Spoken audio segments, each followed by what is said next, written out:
तो जय हिंद दोस्तों, क्लास 10th मैथमेटिक्स की जबरदस्त इंपॉर्टेंट क्वेश्चन लेके आ गया हूं। कौन सा टर्म फर्स्ट के लिए एमसीक्यू क्वेश्चन एंड आपके एनएस वाले बच्चों के लिए सब्जेक्टिव क्वेश्चन। ये जबरदस्त इंपॉर्टेंट क्वेश्चन के सॉल्यूशन विद कंसेप्ट आज की वीडियो के अंदर पूरा करवाने वाला हूं। तो अंत तक देखना, एक भी क्वेश्चन को स्किप मत करना क्योंकि क्वेश्चन के कंसेप्ट आपकी भेजे के अंदर बिठाना है। और फर्स्ट क्वेश्चन यहाँ पे नंबर सिस्टम का है। नंबर सिस्टम के ऊपर मैंने पूरी वीडियो एक्सप्लेनेशन दे रखी है, उसकी लिंक आपको नीचे डिस्क्रिप्शन बॉक्स में मिल जाएगी। तो सबसे पहला क्वेश्चन आपका यहाँ पे आ जाता है, which of the following is not a rational number. कौन सा इनमें से रैशनल नंबर नहीं है? सीधी बात कही थी मैंने रैशनल नंबर की कहानी में। रैशनल नंबर वो होता है जिसका सॉल्यूशन सीधा हो जाता है। रैशनल नंबर वो होता है जिसका सॉल्यूशन सीधा हो जाता है। भैया कोई सा भी रूट में दिखे जिसका सॉल्यूशन रूट का नहीं होगा वो रैशनल नंबर नहीं होगा। तो सीधी बात यहाँ पे देख लो भैया, -5 रैशनल में आता है भैया, इंटीजर में आता है तो रैशनल में आएगा ही। यहाँ पे -2/3 की पावर कुछ भी दे दे तो रैशनल में आएगा ही। एंड 4/5 दे देगा रैशनल में आएगा ही। पावर 3 की पावर 1/2 है। 3 की पावर 1/2 का मतलब क्या होता है भैया? सीधी बात, 3 की पावर 1/2 का मतलब होता है √3। और √3 का एलसीएम लेकर सॉल्व कर लो, कितना भी 3 से करोगे इसका पेयर। भैया कपल बना नहीं, अकेला रहेगा। अकेला अकेला क्या कर सकता? कुछ नहीं कर सकता। इसलिए इसी को मैंने नॉट रैशनल नंबर में डाल दिया, नॉट रैशनल नंबर में डाल दिया। तो यही चीज आपका इसका ऑप्शन नंबर फर्स्ट हो जाएगा। तो यहाँ पे ऑप्शनल में ये देख सकते हो रैशनल और इरेशनल में क्या डिफरेंस है। रैशनल वो होता है जिसका सॉल्यूशन पूरा हो जाता है, इरेशनल नंबर वो होते हैं जिसका सॉल्यूशन नहीं होता। ये √3 आपका इरेशनल में ही आता है, रैशनल में नहीं आएगा तो इरेशनल में ही आएगा, है ना भैया। इसके बाद आपका सेकंड क्वेश्चन, ये एमसीक्यू क्वेश्चंस में आ जाते हैं। एमसीक्यू क्वेश्चंस याद रखना, इनको ऐसे ही क्वेश्चन आपको जबरदस्त कंसेप्ट आपके क्लियर होंगे तो ऐसे ऐसे क्वेश्चन कर पाओगे। वरना तो इसमें से ये -2/5 का पावर 3 है ना, इसको भी बहुत जना बोल देगा कि रैशनल नंबर नहीं है, तो ऐसे भी लगा सकते हैं। तो यही चीज तो आपको देखना है कि ये रैशनल नंबर है कि नहीं है, ये कंसेप्ट आपको क्लियर रखनी है। चलो देखो सेकंड क्वेश्चन। सेकंड है, इफ 3/7 की पावर x एंड 7/3 की पावर -2। यहाँ पे एक मल्टीप्लीकेशन का साइन देख लेना। तो यहाँ पे क्या आपका 3/7 की पावर x है, 3/7 की पावर x है, तो आ जाओ यहाँ पे एंड मल्टीप्लाई में यहाँ पे 7/3 की पावर -2 है इक्वल टू 3/7 की पावर 3/7 की पावर 5 है। सॉल्यूशन करो, बोल रहा है x की वैल्यू फाइंड आउट करो। तो ये क्लास 10th में एनएस के बच्चों के लिए स्पेशल क्वेश्चन है। एंड अगर आप क्लास 10th सीबीएसई बोर्ड से हो तो ये क्वेश्चन आपके लिए अवेलेबल नहीं है, ठीक है। अवेलेबल नहीं है मतलब ये आपके लिए इंपॉर्टेंट नहीं है, ठीक है। तो यहाँ पे क्या करोगे, अगर ये देखोगे तो यहाँ मल्टीप्लिकेशन में है तो आप जानते हो ए की पावर कुछ भी ले लो, जैसे यहाँ पे x की पावर a ले लो एंड मल्टीप्लाई में x की पावर b ले लो। तो मल्टीप्लाई करते हो तो x की पावर a प्लस में b लिखा जाता है, ये होता है इसका फॉर्मूला, ठीक है। तो यहाँ पे क्या देखोगे, जब ये दोनों मल्टीप्लिकेशन है, बस बेस ही तो इनका अलग अलग है, बेस को कर दो सेम, तो ये हो जाएगा 3/7 की पावर x हो जाएगा एंड मल्टीप्लाई में इसको उल्टा सीधा कर दो तो 3/7 इसको भी लिख देता हूँ। ये बस पावर माइनस का है ना, तो उल्टा करूंगा तो ये प्लस का हो जाएगा। बस भैया पावर के अंदर थोड़ा जो डिफरेंस होगा ना उसको देख लेना है, और की पावर क्या हो जाएगी 5 हो जाएगी। अब देखो इसमें लगा दो वो फॉर्मूला जो मैंने बताया, तो क्या हो जाएगा 3/7 की पावर लिख दोगे आप x प्लस में 2 इज इक्वल्स टू आप लिख दोगे यहाँ पे 3/7 की पावर 5। अब दोनों साइड में देखो बेस सेम है तो पावर क्या हो जाएगी, पावर क्या हो जाएगी आपकी इक्वल्स टू, पावर मैंने इक्वल्स टू कर दी तो 5 माइनस में 2 तो x इज इक्वल्स टू आपका 3 आ जाए। x इज इक्वल्स टू 3 देख लो भैया ऑप्शन में x इज इक्वल्स टू 3 कहाँ पे, x is equals to 3, B option बिल्कुल राइट है आपका, बी ऑप्शन बिल्कुल राइट है। तो सॉल्यूशन के साथ सीखो ना कि ये अक्कड़ बक्कड़ बम्बे बो 80-90 पूरे सोई, ऐसे करोगे तो कुछ ना कुछ गलत जरूर कर दोगे, ठीक है। तो यहाँ पे ये हो जाएगा। एंड थर्ड वन इसके बाद आ जाता है question, which of the following pairs of terms and pair is like term. इसने बोला है इन पेयर में से, इन पेयर जो टर्म्स दे रखे हैं इनमें से लाइक टर्म्स कौन से और अनलाइक टर्म्स कौन से। लाइक टर्म मतलब लविंग लोग, मतलब जो एक दूसरे को लाइक करते हो उनकी बात हो रही है। तो लाइक टर्म चेकआउट कर लो यहाँ पे, जैसे 2a है 2b है, तो भैया a और b एक दूसरे से कभी लाइक कर सकते हैं, दोनों तो अपोजिट है, a और b तो कभी लाइक करेंगे नहीं, तो ये तो लाइक करेंगे नहीं, तो ये लाइक टर्म हुए नहीं। एंड अब आते हैं सेकंड वन पे, तो यहाँ पे 2x की y की पावर 3 है एंड यहाँ पे 2x³ y है। तो भैया यहाँ से भी कहीं से लाइक नहीं दिख रहे, यहाँ पावर यहाँ x के ऊपर 3 चढ़ के बैठा हुआ है और यहाँ पे x के ऊपर 1 चढ़ के बैठा है, यहाँ 3 चढ़ के बैठा हुआ है, तो ये तो कहीं से लाइक दिख नहीं रही भैया, नहीं दिख रहे ना, लाइक ऐसे नहीं होता है, लाइक होते हैं बिल्कुल सेम टू सेम दिखने चाहिए, सेम टू सेम दिखने चाहिए, नेचर बिल्कुल सेम होना चाहिए। यहाँ देखो, यहाँ पे क्या हमारा 3x² और यहाँ पे क्या हमारा 3y² का अंडर द रूट दिया हुआ है और यहाँ पे 4x। अरे भैया यहाँ पे अगर देखा जाए तो हम किसको लाइक टर्म में रखेंगे, फिर यहाँ पर किसको लाइक टर्म में रखेंगे, ना 2a ना 2b ना ये लाइक टर्म में आएगा। यहाँ पे आपका 8 है तो यहाँ 4x है, 8 है तो यहाँ 4x है, यहाँ पे 3x² है और ये है, तो भैया यही तो होगा। हम ओनली वेरिएबल देखते हैं, पावर नहीं देखी जाती, पावर उसकी क्या है क्या नहीं है उससे हमें कोई मतलब नहीं। वो किस घर में रहता है, टूटे घर में रखता है या बड़े घर में रहता है, उससे मतलब नहीं है। हमें ये मतलब है कि उसके घर वाले और हमारे घर वालों की मैचअप मिलनी चाहिए ना। तो यहाँ पे ये चीज मिल रहे हैं, इनके नेचर मिल रहे हैं, x² y है, मिल रहा है ना। ये झोपड़पट्टी में रह रहा है, ये अपना आलिशान बंगले में रह रहा है, तो उससे मतलब नहीं है, इसलिए आंसर इस सी को बिल्कुल राइट दे देते हैं, सी को राइट दे देते हैं। चलिए एमसीक्यू क्वेश्चन का ये भी हुआ। एंड अब आता है नेक्स्ट वन, ये सीबीएसई बोर्ड के लिए बोल सकते हो एंड ये क्लास 10 के लिए बड़ा जबरदस्त है। And when 60 reduce to 45, 60 rupees मेरे जेब में थे, अब मैं बाहर गली में निकला तो उसके बाद 60 रिड्यूस होके बन गए 45, तो देन द रिडक्शन परसेंटेज। अरे भैया रिडक्शन परसेंटेज पूछ रहा है, तो हमारा 60 रुपीज स्टार्टिंग में था वो हो गया 45। कितना रिड्यूस हुआ, रिड्यूस कितना हुआ, 60 में से गया 45, तो रिड्यूस कितना हुआ आपका 15। तो रिडक्शन परसेंटेज अगर निकालेंगे, रिडक्शन परसेंटेज निकालेंगे तो 15 कितने में से, स्टार्टिंग में मेरे पास 60 रुपीज था, मल्टीप्लाई कितना 100, 15 से काटा 4 पे, 4 से काटा 25 पे, तो भैया हमारा 25% पैसा घर से निकलते ही हमारा खत्म हो गया। तो रिडक्शन परसेंटेज निकाल लिया हमने। यहाँ पे देखो ऑप्शन करने हैं, यहाँ पे देखो फर्स्ट ऑप्शन बिल्कुल राइट है, फर्स्ट ऑप्शन बिल्कुल राइट है।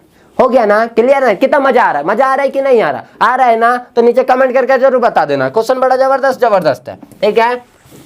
अब इसके बाद आता है, अब ये क्वेश्चन आप बताना, इस क्वेश्चन का आंसर आप बताना नीचे कमेंट करके। आप अभी तक वीडियो देख रहे हो तो आप बताओगे the sum of the interior angle of किसका, इंटीरियर एंगल, मतलब इसने बोला sum of the interior angle of a triangle is, आपको ट्राइंगल के इंटीरियर एंगल का सम आपको बताना है। और ट्राइंगल के इंटीरियर एंगल का सम क्या होता है, यहाँ 4 ऑप्शन दिए हुए हैं आपको, 120, 180, 240 और 360। ऑप्शन का जो आंसर है वो कमेंट करके बताना, एंड जिसने कमेंट किया उसको मैं सही आंसर बिल्कुल बताऊंगा, ये आपका काम है, ठीक है। 6 क्वेश्चन पे आते हैं क्योंकि आसान सा क्वेश्चन है, ये आप कर सकते हो। एंड 6 क्वेश्चन है, which of the following is a not criteria for the congruence to triangle. 2 ट्राइंगलों को कॉन्ग्रेंस करना होना, मतलब एक ये मेरे पास पेन है, इसी का दूसरा हूबहू पेन मुझे बनाना हो, तो मेरे पास क्या करना है, प्रॉपर्टीज होती है, उसके लिए कॉन्ग्रेंस की प्रॉपर्टी होती है। कांग्रेस पार्टी नहीं भैया, कॉन्ग्रेंस की प्रॉपर्टी, ठीक है, अच्छे से सुनना, ठीक। तो कॉन्ग्रेंस की प्रॉपर्टी जो होती है किसके लिए, निम्नलिखित में से कौन सी त्रिभुज की सर्वांग समता के लिए एक कसौटी नहीं है, सर्वांग समता के लिए वो यूज नहीं किया जाता, ये पूछ रहा है। एसएसएस साइड, एसएसएस किसने मारा वो वाला नहीं है। एसएसएस यहाँ पे क्या है आपका, साइड होता है, ये वो होता है। एएएस एंगल साइड होता है, एंड साइड एंगल साइड होता है। भैया एंगल जो ये 3 दे रखा है, ये कहाँ हमने यूज कर लिया भैया, हाँ यूज किया है क्लास 10th में, अगर आपने पढ़ा होगा सिमिलैरिटी ऑफ ट्राइंगल, वहां हम यूज करते, लेकिन इसने कांग्रेंस ऑफ ट्राइंगल में पूछा, ना कि सिमिलैरिटी ऑफ ट्राइंगल, समरूपता में नहीं पूछा, इसने सर्वांग समता में पूछा है। तो ये आंसर जो ये दिया है ना, ये भैया ये फंस गया, ये बड़ा तगड़ा वाला फंसा है, ये आंसर नहीं होगा, ये सर्वांग समता में यूज नहीं होता, सिमिलैरिटी ऑफ ट्राइंगल में यूज होता है। किसमें, सिमिलैरिटी ऑफ ट्राइंगल, सिमिलैरिटी, और जिसका सिंबल सिर्फ ओनली ये होता है। एंड कांग्रेंस ऑफ ट्राइंगल का सिंबल इक्वल टू के ऊपर एक थोड़ा सा टिल्ड साइन होता है, ठीक है, ये होता है। अब इसके बाद नेक्स्ट वन आपका आ जाता है, next one question, in a triangle the ortho centre is the point of the intersection of, ortho centre पूछ रहा है कि पॉइंट का किस 2 पॉइंटों का इंटरसेक्शन होता है। तो सीधी बात बोलो, देखो मैं सब बता देता हूं आपको, याद रखना, एल्टीट्यूड से जब इंटरसेक्शन होगा तो हमेशा ऑर्थो सेंटर बनेगा, मीडियन से होगा तो हमेशा सेंट्रोइड बनेगा, ठीक है। एंड एंगल बाइसेक्टर से होगा तो इन सेंटर बनेगा, एंड परपेंडिकुलर बाइसेक्टर से होगा तो सरकम सेंटर बनेगा। ये चारों पॉइंट अपने माइंड के अंदर दिमाग में बिठा लेना। परपेंडिकुलर बाइसेक्टर होगा तो सरकम सेंटर बनेगा, एंगल बाइसेक्टर होगा तो एंगल के बाइसेक्टर से क्या बनेगा, इन सेंटर बनेगा। एंड मीडियन के बाइसेक्टर से क्या बनेगा, आपका सेंट्रोइड बनेगा। एंड एल्टीट्यूड के इंटरसेक्शन से आपका ऑर्थो सेंटर बनेगा। ये चारों पॉइंट अपने माइंड के अंदर बिठा लेना, बस और कुछ नहीं। तो यहाँ पे आंसर क्या हुआ, आंसर क्या हुआ, एल्टीट्यूड हुआ ना, एल्टीट्यूड से ऑर्थो सेंटर बन रहा है, एल्टीट्यूड से बन रहा है ना। लगा दो option number 1, option number A नीचे कमेंट करके बता देना। चलो एंड नेक्स्ट वन आपका यहाँ पे देख लो, वही हिंदी में कि एक त्रिभुज का लंब केंद्र निम्नलिखित में से किसका प्रतिच्छेदक बिंदु होता है। तो यहाँ पे शीर्ष लंबों का, माध्यिकाओं का, कोण समद्विभाजकों का या लंब समद्विभाजकों का। तो यहाँ पे शीर्ष लंबों का, बस ये लगा देना, क्लियर। एंड इसके बाद नेक्स्ट वन आपका आ जाता है the length of two parallel side of a trapezium. Trapezium जानते हो ना, समलंब। ट्रेपीजियम मतलब समलंब। समलंब कैसा होता है देख लो, साइज बता देते हैं समलंब का, सम और लाम, समलंब ऐसा वर्ड बोला गया। तो यहाँ पे समलंब मैंने लगा दिया और ऐसा कुछ हो गया, ऐसा कुछ हो गया, तो ये हो गया। अब इसके दो पैरेलल साइडों को साइज दे रखा है, पैरेलल साइडों को size, trapezium are 28 centimetre and the distance between दो साइड का दे रखा है भैया, एक तो हमारा 28 सेंटीमीटर दिया हुआ है। यहाँ पे length of the two parallel side are 28 centimetre and the distance between the parallel side is 9 centimetre. और भैया यहाँ पे ना एक डिजिट लग रहा है, मिसिंग हो गया है, एक और डिजिट यहाँ पे मिसिंग हो गया। मिसिंग क्या है, यहाँ पे कोई दो साइड दे रखी होगी, दो साइड दे रखी होगी, तो समझ लो यार, सपोज यहाँ पे 28 दे रखा है, तो वो लग रहा है मिस टाइपिंग में मिस्टेक हो गई है, तो मैं बता देता हूँ ऐसा ही। यहाँ पे 28 दे रखा है, तो एक आपको 15 सेंटीमीटर सपोज कर लो, ऐसा कुछ होगा, जो भी वैल्यू होगी मैं कंसेप्ट को बता देता हूँ, आप कर लेना, ठीक है। तो यहाँ पे क्या होगा, ये आपका 28 सेंटीमीटर होगा, ये आपका 28 सेंटीमीटर होगा, ठीक है, ये आपका 15 सेंटीमीटर होगा, ये आपका 15 सेंटीमीटर, ये आपका क्या होगा 9 सेंटीमीटर, ये दिया हुआ है ना। तो एरिया ऑफ ट्रेपीजियम निकालना है, area of trapezium, area of trapezium. तो एरिया ऑफ ट्रेपीजियम निकालोगे तो वो क्या हो जाएगा आपका 1/2 sum of the parallel side, sum of parallel side a plus B into में हाइट। हाइट क्या होता है, ये होता है हाइट, क्या होता है भैया इन दोनों के बीच का गैप। तो 1/2 हो जाएगा, मल्टीप्लाई में a प्लस बी क्या है यहाँ पे 15 हो जाएगा, प्लस में 28 हो जाएगा, एंड इंटू में हाइट आपका 9 है, तो यहाँ पे कितना हो जाएगा। अगर देखो तो इसको 14 ले लो यार, कट जाएगा, 14 ले लेता हूँ, ठीक है। अब क्वेश्चन में क्या दिया होता है ये याद कर लेना, क्वेश्चन में जो भी आएगा आपको इसी तरीके से करना है। मैं 14 ले लेता हूँ, तो यहाँ पे 1/2 आ जाएगा, मल्टीप्लाई में यहाँ पे अगर देखूँ तो यहाँ पे 42 आ जाएगा, एंड मल्टीप्लाई में 9 आ जाएगा, 2 से इसे काट देता हूँ 21 आ जाएगा, एंड 21 से मैं 9 से मल्टीप्लाई कर दूंगा तो मेरे ख्याल से 189 आता है, इतने के आसपास आ जाएगा, 189 आता है, 189 ही आता है मेरे ख्याल से। यहाँ से करेंगे 90 एंड 189 आ जाएगा, और यहाँ से सेंटीमीटर स्क्वायर आपका आंसर आ जाएगा। तो ये आंसर आपका ऑप्शन में तो मैच खाएगा नहीं, क्योंकि मैंने डिजिट जो है अपने हिसाब से ली थी। तो याद रखना ऐसे ही आप क्वेश्चन को करोगे एंड आंसर निकाल लोगे। तो ये इसका जो ऑप्शन है, ऑप्शन यहाँ पे देखो लो 90, 120, 180, 360 दिया हुआ है। तो जो भी दे रखा होगा ऐसे देखो भैया, मिल गया भैया, मिल गया। यहाँ पे 12 दे रखा है भैया, मिल गया 12 दे रखा, 12 हम तो 14 लेके कर दिए ना, यहाँ 12 दे रखा है, तो हम क्या करें 1/2 एंड इन दोनों को एड अप करें तो 40 आएगा, एंड मल्टीप्लाई में हमारा हाइट की वैल्यू कितनी है 9 है, तो इससे से काट दो तो 20 आएगा, 20 में 180 आएगा। हम बस 9 तो ज्यादा हुए थे, है ना, तो 180 यहाँ पे सी ऑप्शन बिल्कुल राइट है। समझ गए ना, इसी तरीके से बस कंसेप्ट आपको पता होना चाहिए। क्वेश्चन का आंसर किसी भी तरीके से निकाल लो, डिजिट कोई सा भी दे रखा है भैया। चलो नेक्स्ट वन पे आते हैं। नेक्स्ट वन है 9 question, the value of cosec square 57 degree. अबे भैया ये tan theta, cos theta, sine theta use तो यहाँ कर रहे हैं हम,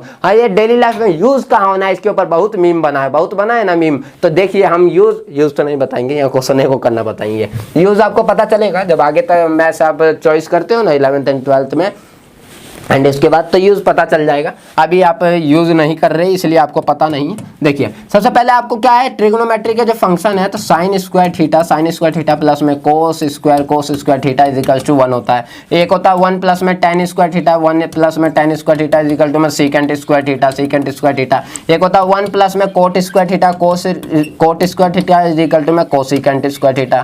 ये आपके 3 फॉर्मूले होते हैं, बस इसे याद कर लो। बस ये 3 फॉर्मूले रामबाण है, इसे याद कर लो, जहां दिखे वहां छोड़ दो, रामबन क्या, जहां दिखे वहां छोड़ दो, और जो अपने लक्ष्य पे जाके जरूर लगेगी। और ये भी क्या है, जहां देखो वहां छोड़ दो, इस वाले फॉर्मूले को छोड़ोगे तो ये वाला क्वेश्चन का सॉल्यूशन हो जाएगा। देख लेते हैं कैसे होगा। देखो इसको मैं लिखना चाहूं तो मैं ये भी लिख सकता हूं, कोसिकेंट स्क्वायर थीटा माइनस में cot square theta is equals to 1, ये भी लिख सकता हूं ना। तो cosecant square theta minus cot square theta is equal to 1, तो इन दोनों की वैल्यू, तो यहाँ देखो अगर, तो यहाँ पे ये है एंड ये है एंड ये है, तो भैया कोट तो कहीं है ही नहीं, तो हम कोट बनाएंगे। तो हम क्या करेंगे, cosecant square 57 degree minus tan square है ना, tan स्क्वायर थीटा, उसको हम कर देंगे 90 माइनस कितना 33 डिग्री है। तो इसको 90 में से 33 को माइनस करो तो कितना आएगा, 57 आएगा। तो हम यहाँ पे लिखेंगे 57 डिग्री। याद रखना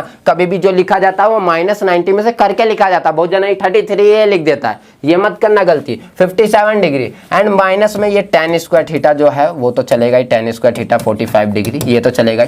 अब यहाँ पे क्या आ जाए, कोसिकेंट स्क्वायर 57 डिग्री एंड ये tan 90 माइनस थीटा क्या होता है, coat square theta, tan 90 minus theta, बड़ा जबरदस्त है ना कंसेप्ट। तो ये आपका आ जाएगा माइनस में कोट स्क्वायर 57 डिग्री थीटा की वैल्यू एंड माइनस में यहाँ पे आपका tan स्क्वायर 45 डिग्री है। अब देखो तो ये फॉर्मूला सेम नहीं बन गया, ये फॉर्मूला देखो अभी मैंने जो लिखा था वो नहीं बन गया। Cosecant square theta minus cot square theta, theta की वैल्यू सेम होनी चाहिए, तो cosecant square theta minus cot square theta, तो इस पूरे की वैल्यू क्या आ जाएगी, 1 आ जाएगी। 1 माइनस में tan स्क्वायर 45 डिग्री आ जाएगा। तो 1 माइनस में tan स्क्वायर 45 डिग्री। चार्ट याद है, नहीं याद है तो इसके ऊपर मैंने एक ट्रिक की वीडियो बना रखी है, कि कैसे आप चार्ट को बड़ा जबरदस्त तरीके से कंसेप्ट उंगली पे याद कर सकते हो, उंगलियों पे, वो देख लेना जरूर, ठीक है। लिंक मैंने नीचे दे दी है। तो 1 माइनस tan 45 की वैल्यू क्या होती है, 1 होती है। 1 का स्क्वायर कर दो तो ये 1 माइनस में कितना हो जाएगा आपका, 1 हो जाएगा, इज इक्वल टू 0। देख लो ऑप्शन नंबर 0 है कहीं,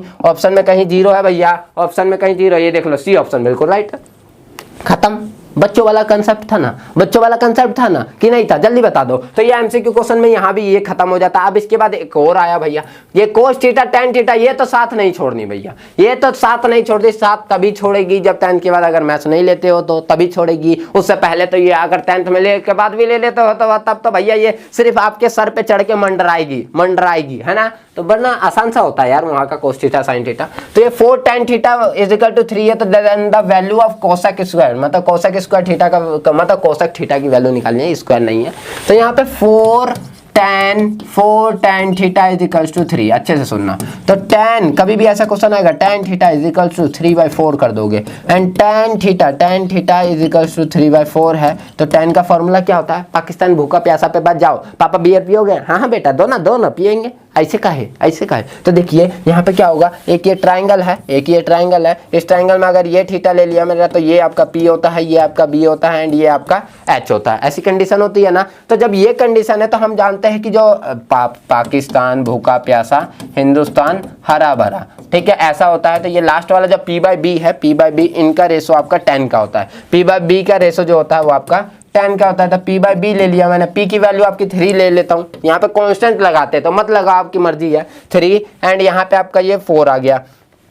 तो ये 3 और 4 आया, तो इस h की वैल्यू भी तो निकालनी पड़ेगी। तो h निकालने के लिए आपका हाइपोटेनस का square is equal to perpendicular का स्क्वायर प्लस में बेस का स्क्वायर होता है। तो हाइपोटेनस निकालने के लिए हम परपेंडिकुलर 3 का स्क्वायर प्लस में बेस आपका कितना है 4 का स्क्वायर कर देंगे। तो h इज इक्वल्स टू, ये अंडर द रूट में भी आ जाएगा, तो यहाँ पे इज इक्वल्स टू 9 आ जाएगा, प्लस में यहाँ पे 16 आ जाएगा, अंडर द रूट आ जाएगा। तो यहाँ पे आपका 9 और 16 25 आ जाएगा, 25 का अंडर द रूट आपका 5 हो जाएगा, 5 सेंटीमीटर हो जाएगा, ठीक है ना। तो ये जैसे ही देखा गया 5 सेंटीमीटर आ गया, h की वैल्यू हमारी 5 सेंटीमीटर आ चुकी है, और h की वैल्यू जैसे ही 5 सेंटीमीटर आई उसके बाद हम निकालेंगे cosec square theta, cosec theta square क्यों निकल रहा है। अब देखो हम जानते हैं साइन का होता है P/H, तो कोसेक का क्या होगा, उसका उल्टा H/P। तो H/P, H की वैल्यू कितनी निकालनी है हमें 5, P की वैल्यू 3, हो गया खत्म हो गई ना। सिंपल सा कंसेप्ट था कि नहीं। 5/3 आंसर फाइंड आउट, देख लेते ऑप्शन में भी है क्या 5/3 ऑप्शन में भी क्या, फर्स्ट ही ऑप्शन राइट है बच्चा। ही तो हम के साथ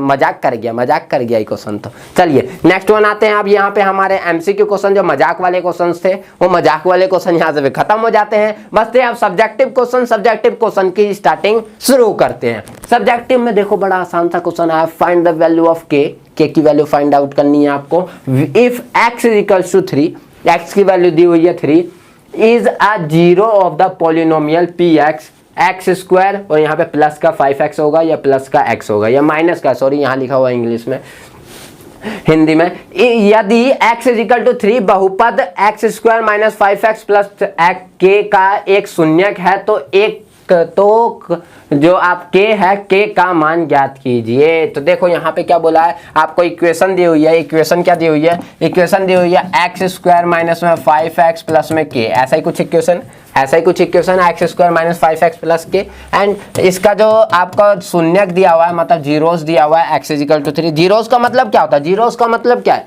अगर आपने मेरी नंबर सिस्टम की वीडियो को देखी है तो आपका कंसेप्ट क्लियर होगा, वरना यहाँ पे ये चीज होता है, जीरोस का मतलब होता है कि एक जो आपका पॉलिनोमियल दिया हुआ है, बहुपद दिया है, उसमें अगर इस वैल्यू को आप पुट करते हो तो ये जो वैल्यू आपकी फाइंड आउट होगी वो पूरे जीरो फाइंड आउट होनी चाहिए, उसी का मतलब होता है जीरो।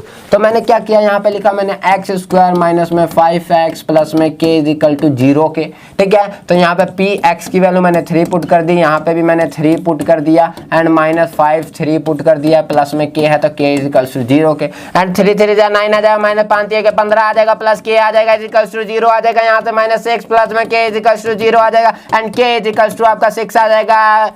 रेलवे ट्रेन की जो ट्रैक थी वो बेटा यहीं पे क्या हो जाती है, खत्म। एंड देन हमारे फ्रेंड्स यहीं पे हो जाता है ये भी क्वेश्चन खत्म। बताइए जल्दी से क्लियर है कि नहीं है, बताइए जल्दी से क्लियर है कि नहीं है। तो इसी तरीके से हमारे दोस्तों और उनकी भाइयों और बहनों जो भी है, ये क्वेश्चंस यहीं पे क्या हो जाता है, खत्म हो जाते हैं। ये क्वेश्चन हमारे यहीं पे खत्म। सब्जेक्टिव क्वेश्चन देख रहे हो कितना आसान सा क्वेश्चन था, ये था कि नहीं आसान सा, जल्दी से बता दो, आसान था ना क्वेश्चन, आसान होगा इजी होगा तो नीचे लिख देना आसान था, एंड नहीं होगा तब तो यार आप लिख ही सकते हो जो भी लिखना होगा। क्वेश्चन नंबर 12 है आपका, एक शर्ट लेने गए हो, लेने जाते ही हो गया विद अ मार्क्ड प्राइस, आप उसके लेवल पे देखते हो अरे भैया ये तो 320 रुपया के शर्ट है, 320 रुपया के शर्ट है, तो आप पूछोगे 320 रुपया तो ये मार्क प्राइस है ना, इसके ऊपर लिखा हुआ प्राइस है ना, तो उसके ऊपर जो वो खरीदने गया उसके ऊपर 800 लिखा हुआ था, वो तो थोड़ा अकबकाइए गया। उसके बाद बोलता है ना कि चलो ये है,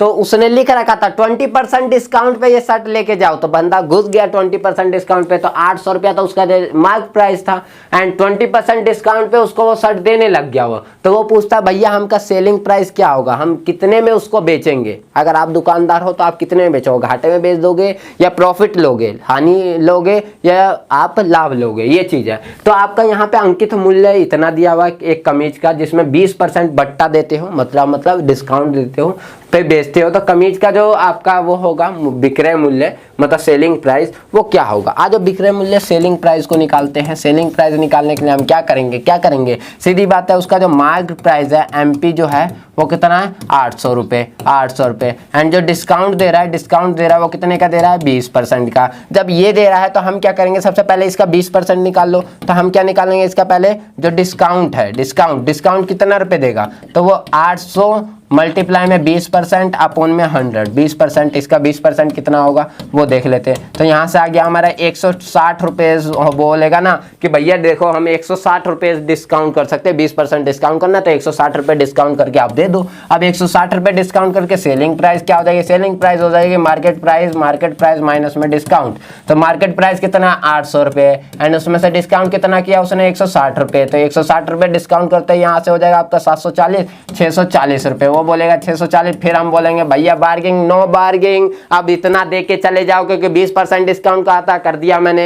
अब वो बोलेगा भैया ये तो थोड़ा और ज्यादा लग रहा है, कर लीजिए ना 400 रुपया कर लीजिए ना, वो बोलेगा समझ लो क्या बोलेगा। चलिए आते हैं नेक्स्ट क्वेश्चन पे। तो इस तरीके से आप इस क्वेश्चन को भी कर सकते हो। एंड देन नेक्स्ट क्वेश्चन आता है, in the figure of given below AD is a bisector of angle A and find the value of x. इसने बोला ए बी जो है बाइसेक्टर ऑफ एंगल ए है, एंगल ए का बाइसेक्टर है। ये देख लो फिगर आपको दिख रहा होगा, ये रहा, कितना बड़ा फिगर है। एक ये बना हुआ है, इसमें एंगल बाइसेक्टर दिया हुआ है। एंगल बाइसेक्टर मतलब लमसमद्वि भाजक है, ठीक है। एंगल बाइसेक्टर मतलब समद्वि भाजक है, लमसमद्वि भाजक नहीं, ऐसा कुछ। एंड ये आपका यहाँ से ये एंगल ए को क्या कर रहा है, बाइसेक्ट कर रहा है, ठीक है। और ये आपका बी है, ये आपका बी है, एंड ये सी है। इसकी 6 वैल्यू है, इसकी 3 वैल्यू है, इसकी x वैल्यू है, एंड इसकी 5 वैल्यू है, ऐसे कुछ दे रखा है। 5, 3, 6 और ये x। आपको इस x की वैल्यू फाइंड आउट करनी है। x की वैल्यू फाइंड आउट करने के लिए थेल्स थ्योरम को बुलाते हैं हम। बट आपको थेल्स थ्योरम, आप ट्राइंगल को जब पढ़ोगे ना ट्राइंगल चैप्टर के अंदर, तो वहां पे देखोगे थेल्स थ्योरम है। थेल्स थ्योरम क्या कहता है? थेल्स थ्योरम ये कहता है कि भैया कभी भी एक परपेंडिकुलर बाइसेक्टर आप खींचो, तो परपेंडिकुलर बाइसेक्टर ये सीधी बात ये कहता है यार भैया कि वो दो मिड पॉइंटों को मिलाने वाली लाइन जो होती है, मिड पॉइंटों को मिला दो दो साइडों के, तो वो तीसरी साइड के पैरेलल होती है एंड उसके ऊपर और नीचे का जो रेशो बनते हैं वो दोनों क्या होते हैं? बराबर होते हैं। तो सीधी बात यहाँ भी हम ट्राइंगल में वही चीज लगाएंगे कि ये अगर एंगल बाइसेक्टर है तो ये भी रेशो जो होने चाहिए वो सेम होने चाहिए। तो रेशो क्या हो? इन दोनों का रेशो ले लो या इन दोनों का, तो मैं इन दोनों का ले लेता हूँ। 6/x इक्वल्स टू क्या हो जाए आपका 3/5 क्या हो जाए 3/5। तो ये क्रॉस मल्टीप्लाई कर लेंगे तो ये इधर चल जाएगा, 3 इधर आ जाएगा। तो हम क्या करेंगे 6/3 आ जाएगा एंड x उधर जाएगा एंड मल्टीप्लाई में जो ये 5 आ जाएगा, x इधर आ जाएगा। तो x इक्वल टू 6×5 आ जाएगा, 30/3 आ जाएगा। इससे इसे काटोगे 10 आ जाएगा। तो x इक्वल टू आपका 10 आ जाएगा। आप देख लो यहाँ पे इसकी 10 वैल्यू आई है, तो इसका और इसका रेशो निकालो तो 2/1 आ रहा है और इसका रेशो निकालो तो 2/1 आ रहा है। तो बिल्कुल राइट है ना आंसर, है ना राइट? कितना आसान तरीके से ये क्वेश्चन हो गया। तो इस तरीके से आप इस क्वेश्चन को कर सकते हो। बस लिखोगे अकॉर्डिंग टू थेल्स थ्योरम और उसके बाद आप इसको लगा दोगे कि इनका रेशो क्या होना चाहिए, सेम होना चाहिए एंड देन जो भी करना हो वो चीज आप कर सकते हो। सिंपल सा ड्रम था, ठीक है ना? ये भी क्वेश्चन हमारा क्लियर है। अब इसके बाद नेक्स्ट वन क्वेश्चन ये आता है, तो ये क्वेश्चन आपके लिए है। देख लो भैया, स्क्रीनशॉट ले लो इस क्वेश्चन का, स्क्रीनशॉट ले डालो इस क्वेश्चन का। करना क्या है, इसमें आपको x एंड y की वैल्यू आपको फाइंड करके बतानी है एंड ये आपको 78 दिया हुआ है। जो सर्कल का कंसेप्ट है उसको लगाना है। या क्या सर्कल की वीडियो आपने नहीं देखी, उसकी लिंक मैं नीचे डिस्क्रिप्शन बॉक्स में दे दूंगा, वहां जाके देख लेना एंड देन फिर आपको इसको करके आपको मुझे बताना है कि क्या आंसर आएगा। बताओगे ना? जरूर बताओगे ना? जल्दी से नीचे कमेंट करना स्टार्ट कर दो। ये 14 क्वेश्चन कुछ होमवर्क में देना चाहिए, क्योंकि वरना सारे ही क्वेश्चन मैं करवा दूंगा तो आप तो सिर्फ सोचोगे सारे क्वेश्चन तो कर रहे हैं करते जाओ। ऐसा नहीं होना चाहिए। करते जाओ तो होना चाहिए, लेकिन कुछ क्वेश्चन आपके लिए भी हो ना, तो बोलो अब करो, ऐसा भी होना चाहिए। नेक्स्ट क्वेश्चन 15 क्वेश्चन है, find the total surface area of solid hemisphere and radius इतना। भैया सॉलिड हेमिस्फीयर क्या बोला? Total surface area. हेमिस्फीयर है ना, तो हेमिस्फीयर का मतलब होता है ऐसा, ठीक है? एक स्फीयर का मतलब ऐसा होता है। तो स्फीयर मतलब तो वैसे पूरा सर्कल होता है। हेमी बर्ड जोड़ दिया था, उसका मतलब होता है 20 से काट दो। तो अगर उसमें कर्व्ड सरफेस एरिया आ गया तो इसका मतलब वो लाइन नहीं है, और अगर टोटल सरफेस एरिया आ गया तो मतलब ये लाइन है। तो इसके लिए जो फॉर्मूला होता है 3πr² होता है, और इसके लिए जो फॉर्मूला होता है 2πr² होता है। याद रखना, इतना सा चीज तो याद रख ही सकते हो जब कर्व्ड और ये आ जाए। तो भैया इसमें तो कुछ करना ही नहीं है यार। 3πr² फॉर्मूला लगाया, 3π की वैल्यू दी हुई नहीं है तो 22/7 और r की वैल्यू 7 दी हुई है, रख दो भैया मल्टीप्लाई में 7। 7 से 7 को काट दिया तो 22×3 = 66 आ जाएगा। मल्टीप्लाई में 7 है, 7×6 = 42 का 2 4 80 आ जाएगा। 7×6 = 42 और 4 कितना होता है? 42 और 4 46 होता है सेंटीमीटर स्क्वायर। हो गया क्वेश्चन का आंसर खत्म। 6 नहीं 462 centimetre square find out. Clear है? चलिए नेक्स्ट क्वेश्चन पे आते हैं।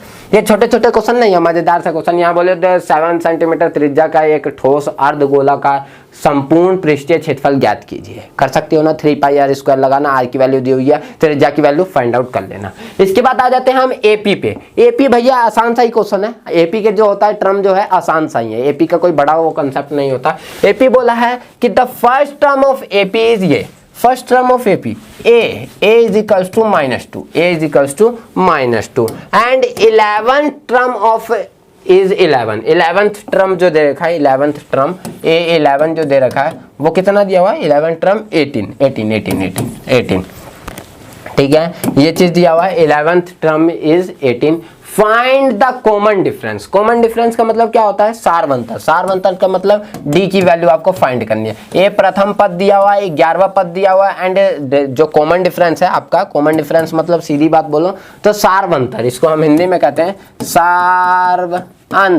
सारवंतर। इसकी वैल्यू आपको फाइंड करनी है सारवंतर की। तो क्या करोगे? ए की वैल्यू है, A11 की वैल्यू है, डी की निकालनी है ना। तो हम जानते हैं an is equal to A plus में n माइनस वन इंटू में d होता है। यही होता है ना फॉर्मूला AP का, यही होता है ना फॉर्मूला, जानते हो ना। तो यहाँ पे A11 रखेंगे तो A की वैल्यू हमारी प्रथम पद की कितनी है बच्चा, -2 है, प्लस में n की वैल्यू हमारी कितनी है, 11 है, -1 है, d की वैल्यू हमें नहीं पता, तो हम क्या करेंगे, A11 की वैल्यू भी हमें पता है, 18 इज इक्वल टू -2, प्लस में यहाँ पे 11 में से 1 जाएगा तो 10d आ जाएगा, एंड ये इधर जाएगा तो 18 प्लस में 2 हो जाएगा इज इक्वल टू 10d आ जाएगा, एंड यहाँ पे 20 अपॉन में 10 आ जाएगा तो d आ जाएगा, and d is equal to देखा जाए तो 2 आपका फाइंड आउट हो जाएगा। कॉमन डिफरेंस की वैल्यू 2, खत्म। सिंपल सा है ना, सिंपल सा है कि नहीं भैया। एपी के ये क्वेश्चन सिंपल से ही होते हैं और कोई दिक्कत नहीं होता। एपी के क्वेश्चन लगा के देखना है एक बार, ऐसे सिंपल से क्वेश्चन 2-2 मार्क्स में आ जाते हैं।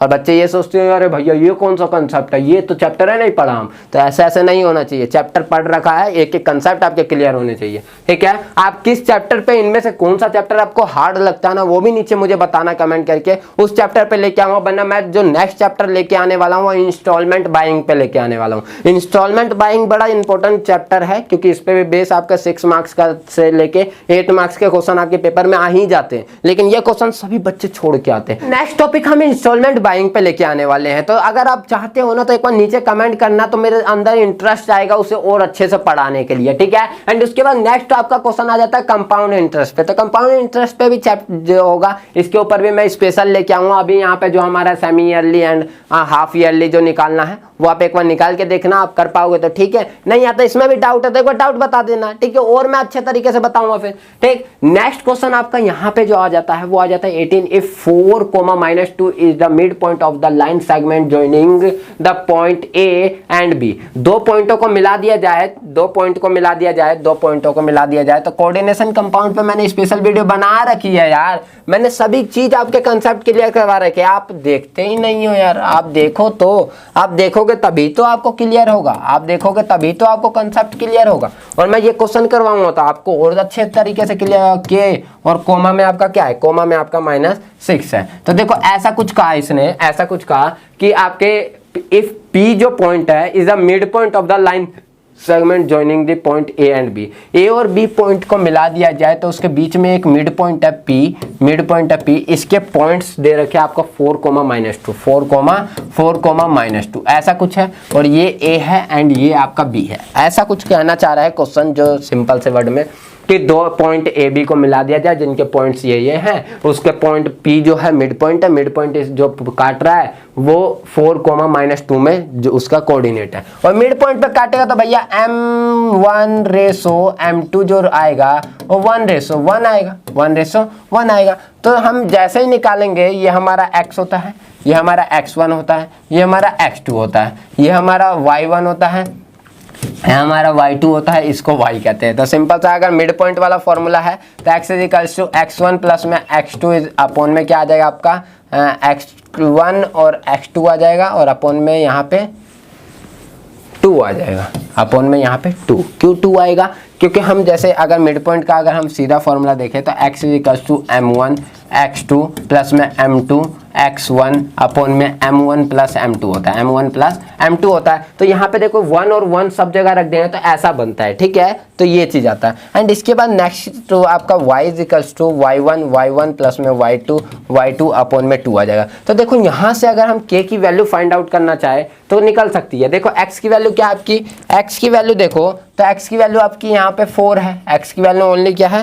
4 है। देखो तो मैंने रख दिया 4 इज इक्वल्स टू x1 की वैल्यू आपकी 5k एंड x2 की वैल्यू आपकी -k अपॉन में 2। तो यहाँ से 4 मल्टीप्लाई में 2 इज इक्वल्स टू आपका 4k क्या आ जाएगा, and 4k is equals to आपका 8k and k is equals to आपका 2k। k की वैल्यू आपकी फाइंड हो गई 2k, एंड k की वैल्यू फाइंड आउट हो गई तो यही तो निकालना था, k की वैल्यू हो गया खत्म। तो अब मैं y वाला लगाऊं क्यों फॉर्मूला, जब मेरा यहीं से निकल गया। मैंने y वाला भी लगाना चाहते हो तो y वाला भी लगा सकते हो आप, 2 माइनस में 6 अपॉन में क्या आ जाएगा 2 हो जाएगा। तो यहाँ पे y इज इक्वल्स टू आपका -4 अपॉन में 2 आ जाएगा, काटोगा तो y इज इक्वल्स टू आपका -2 आ जाएगा, -2 ये निकालना है। तो ये तो बोला ही नहीं यार, y इज इक्वल्स टू -2 आ रहा है ना, तो वही चीज निकालना है। तो खत्म, ये भी हो गया, k की वैल्यू आपने फाइंड आउट कर ली। एंड इसके बाद 18 के बाद आपका 19 क्वेश्चन पैरेललोग्राम वाला है। तो पैरेललोग्राम के अपोजिट एंगल का सम क्या होता है ये तो जानते ही हो, अपोजिट वाला या इंटीरियर वाला। जैसे ये आपका एक पैरेललोग्राम है, इसका ये एक एंगल आपको 70 डिग्री दे दिया गया है, तो 70 उसके दो जो एक साइड एंगल जो होते हैं ना, जो ट्रांसवर्स के इंटीरियर एंगल कहलाते हैं, उनका सम 180 होता है, 180 होता है। तो अगर ये 70 है तो ये 110 होगा, और अपोजिट एंगल का सम भी 180 होता है। तो ये अगर 180 है तो ये 110 है, तो ये भी आपका 70 होगा, और ये 70 है, मतलब ये आपका 110 होगा, सॉरी 110 होगा, और ये आपका 70 है तो ये भी आपका 70 होगा। तो ये चारों एंगल निकल गए ना। ऐसा ही कुछ क्वेश्चन यहाँ पे दिया हुआ है कि एंगल ABCD में एंगल ए आपका 70 डिग्री है, तो मेजर ऑफ रिमेनिंग एंगल, जो भी चारों एंगल जो रह गए उनको भी मेजर करना है। तो मेजर कर सकते हो कि ट्रांसवर्स इंटीरियर एंगल का सम 180 होता है, तो 180 में से माइनस करके निकाल लोगे, एंड फिर अपोजिट एंगल का सम जो होता है वो इक्वल होता है, 180 नहीं इक्वल होता है, मैंने लग रहा है 180 बोल दिया था, तो 180 नहीं इक्वल होता है, सॉरी। तो ये दोनों इक्वल होते हैं, तो ये 110 है तो ये भी 110 होगा, और ये आपका 70 है तो ये भी आपका 70 होगा। क्लियर, खत्म हो गया ना। ये कंसेप्ट था, ये कंसेप्ट पे बेस्ड था, इसलिए मैंने आपको ऐसे ही बता दिया।